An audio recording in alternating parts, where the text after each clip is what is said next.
Welcome to This Explainer. Today, we're going to tackle a pretty massive assumption. We all love to think that humans are the absolute only creatures on Earth capable of complex financial markets, right? I mean, we assume money, trading, and economics are these uniquely human inventions. But, as we're about to see, the animal kingdom has actually been running markets for millions of years.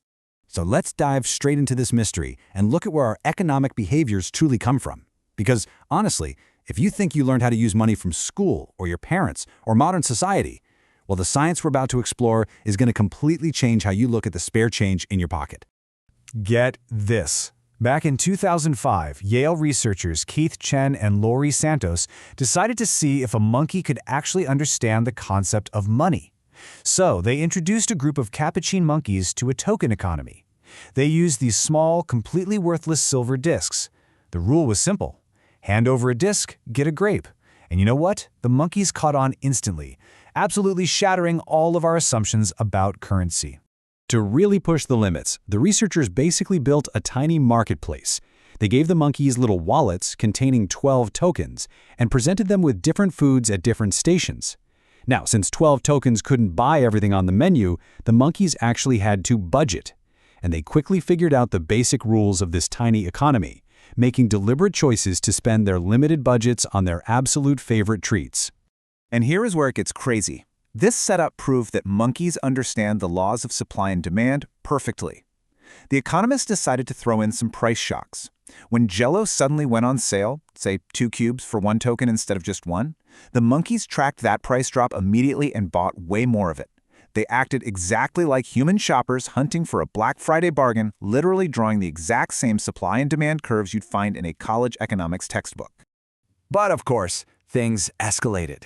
One afternoon, a monkey named Felix apparently decided that retail trading was just moving too slow for him, so he committed the very first recorded animal bank heist. He snatched the entire tray of tokens, hurled them into the main communal cage, and just bolted. A massive riot broke out. All the monkeys were scrambling to hoard the silver coins. The researchers literally had to rush in and bribe the monkeys with sweet food just to buy their own money back. And during all that chaos, something truly wild happened. The currency jumped categories. A male monkey actually walked up to a female and handed her a token, not for food, but for 8 seconds of attention and affection. And the second the interaction was over, she promptly marched that exact same token right over to the counter and spent it on grapes. These monkeys independently invented shopping, theft, and paying for services entirely on their own. So they understand spending and crime, but do monkeys share our financial flaws too? To find out, the researchers set a clever trap known as the adder versus taker experiment. They really wanted to see if monkeys make the same irrational choices we do, so they gave them a choice between 2 very different traders. Now, mathematically speaking, the payout from both of these traders is completely identical. Over time, both average out to exactly 1.5 apple slices per transaction. A purely logical creature shouldn't care which trader they go to at all. Yet the monkeys aggressively crowded the adder and completely avoided the taker. They absolutely hated having something taken away from them, even though the final payout was exactly the same. We actually call this loss aversion. You know that feeling when a 10% drop in your savings account ruins your whole week, but a 10% gain barely makes you smile? That's it.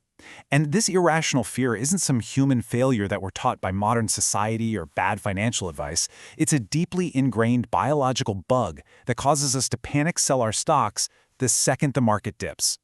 And here's the kicker. This loss aversion hardware, it's shipped with our brains roughly 35 million years ago. That is right around the time our evolutionary path actually split from capuchin monkeys.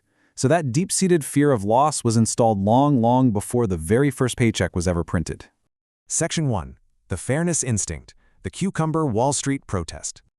Okay, let's shift gears to the social side of economics, where we find out that striking for fair wages is actually an ancient survival mechanism. It's not just a modern human thing. In a really famous experiment by Dr. Sarah Brosnan and Franz de Waal, 2 capuchin monkeys named Lance and Winter sat side by side in clear boxes. They performed the exact same job, handing a rock to a researcher. Initially, both were paid in cucumber slices, and they were perfectly happy to do the work. But then, the researchers introduced vastly unequal pay. They gave Winter a delicious, high-value grape, but kept giving Lance a boring piece of cucumber. Well, Lance was totally content with her cucumber right up until the exact moment she saw Winter get a grape. She took one look at her cucumber, realized she was being severely underpaid for doing the exact same labor, and furiously hurled the cucumber right at the researcher's face. This explosive protest is basically a mirror image of every labor strike in human history. And this righteous fury isn't just simple jealousy, guys. It's a concept known as inequity aversion. It's a built-in evolutionary alarm bell alerting the monkey that she's getting the short end of the stick in a cooperative setting. Because in nature, if you don't demand your fair share, you are going to get exploited. Section 2. Chimpanzees and the ultimatum game. Punishing greed at a cost. So how do chimpanzees handle unfairness when the stakes are even higher? Let's look at a classic economic scenario called the ultimatum game. In this setup, one chimpanzee gets to propose how to split a stash of food by picking a token. They can offer a fair 50-50 split or a totally greedy 90-10 split. The partner chimp then has all the power to either accept the deal, so both of them eat, or reject the deal, which means both chimps get absolutely nothing. So what do? Well, chimpanzees will consistently reject these selfish 90-10 offers. They will willingly walk away empty-handed rather than let a greedy partner exploit them. Now, turning down free food might seem totally mathematically irrational if you're only looking at a single transaction, but it's actually an incredibly advanced evolutionary strategy. By punishing greed, even when it costs them their own meal, the chimpanzee is building a reputation. It's a long-term social investment to actively train their partners to play fair in the future. Section 3. Wild markets. Credit, labor, and negotiation beyond primates. Because economics definitely isn't just for apes. If we look out into the wild, we find complex market behaviors running everywhere. Take vampire bats, for example. If they don't eat for 2 days, they literally starve. So they run this incredibly strict peer-to-peer credit system where well-fed bats will loan regurgitated blood to their starving friends. And if a bat doesn't pay back their blood debt later, the colony blacklists them. Ravens act just like unionized workers, refusing to perform a trade if they see another bird getting a better deal. And honeybees? They run a highly dynamic labor market that is perfectly dictated by their waggle dance. And honestly, honeybees might actually be way better economists than us. Think about it. Primate and human markets are heavily clouded by our emotions, by loss aversion, and by this desperate need to protect our social reputations. But bees, they don't have individual social careers to worry about. Their markets are completely anonymous, and because of that, their labor allocation is mathematically flawless. We're talking zero inflation, zero greed, and absolutely zero irrational market crashes. Section 4. Economics is ancient biology. We inherited the market. So how does all of this build into a radically new understanding of human nature and our own modern financial world? Well, the reality is humans did not invent economic behavior. Not even close. We simply built complex institutions, language, and smartphone apps around biological drives that have been governing animals for eons. The graphs, the massive trading floors, the thick textbooks, all of that came millions of years after the territory was already completely established in nature.